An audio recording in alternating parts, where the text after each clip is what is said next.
For my June 2025 trip, I decided to rent a camper van as opposed to staying in Airbnbs and renting a car as I have in the past.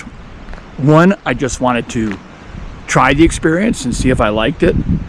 And two, the ability to be able to stay right inside the park. So I went to Sequoia, Kings Canyon, and now I'm at Mount Whitney, and I'm at my destination. So that part is the big bonus of it. The second thing is it does have all the basics for what I need. I'll open up and show the inside in a minute, but it's got a sink and so a water supply, a bed, everything I need to keep things going.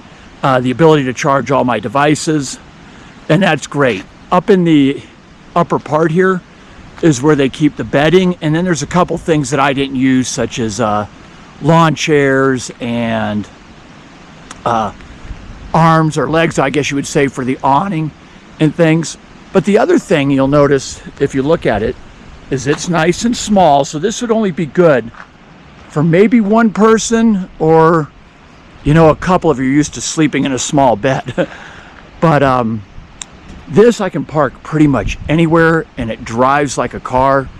It gets decent gas mileage. I'm running up and down the mountains, so I'm only getting around 22 miles to the gallon.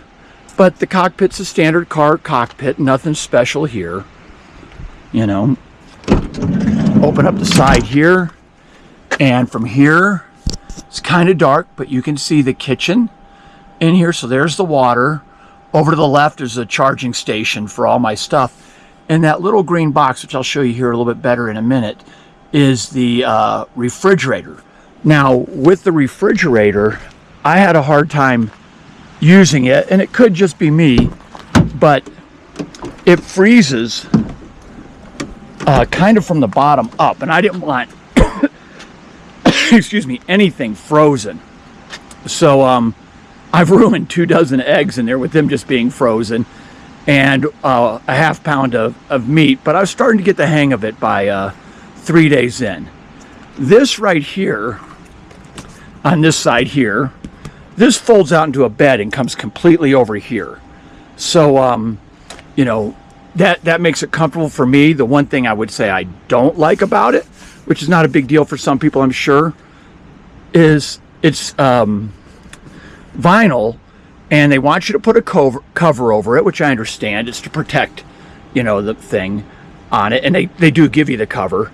But I'm sliding all over the place at night. I'm used to sleeping, I guess, on a regular mattress, and by the time I wake up at probably in the middle of the night, I've got my sheets and everything all tangled around my feet, other things I can't find, because the sleeping bags are also slippery as well, and I'll show you that. So on top of it all, but it's kind of nice. Like, there are times, like a beautiful evening like this, well, I'll have these doors open and my side doors open and just relax after a nice long hike. Let me show you one more item.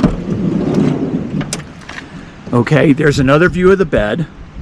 These are the storage compartments down there, so you pretty much empty everything out, and you can store your suitcases and everything in the roof rack, so you don't have to be all cluttered. They do supply some lanterns and lights and things like that. He's got really cool little lamps up at the top, so it makes for a nice way to start falling asleep. And you can charge here. Now, this little thing right here tells you about your battery from the solar panels that are up here on the roof. You can see those. And I made the mistake yesterday. I did the Mount Whitney hike, and when I came back, because I was parked in the shade like this because it gets warm, my battery was dead. Even though the little lamp still worked, the refrigerator was still cold. So when the sun came up this morning, I just drove it down to Lone Pine and parked it right in the sun while I did some shopping and took a shower and everything, and it charged right back up. So it's all good now. The other thing about the small size from this is the first night I camped in a parking lot, and no one bothered me, and you can see from the windows on here that You know, there's coverings. It makes it nice and dark. So it's really just up to me to be comfortable with it. And that takes a little while when you're used to sleeping in a house. And the other item, you'll want to turn these on. See, I have one popped up.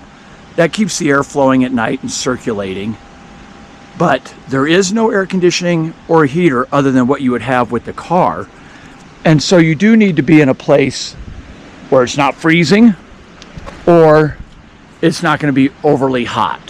But I think you would have that with a lot of standard campers like I'm seeing, you know, here in the parking lot and converted items, that they would have that problem as well. So, I mean, if you need something because you're going someplace hot, like I'm going to Death Valley tomorrow, but I'm not spending the night. That's the reason I spent one more night here, is because I wanted the cooling. But overall, for one person getting you up close and into the action, this has really been kind of a fun adventure, and I'm glad I did it.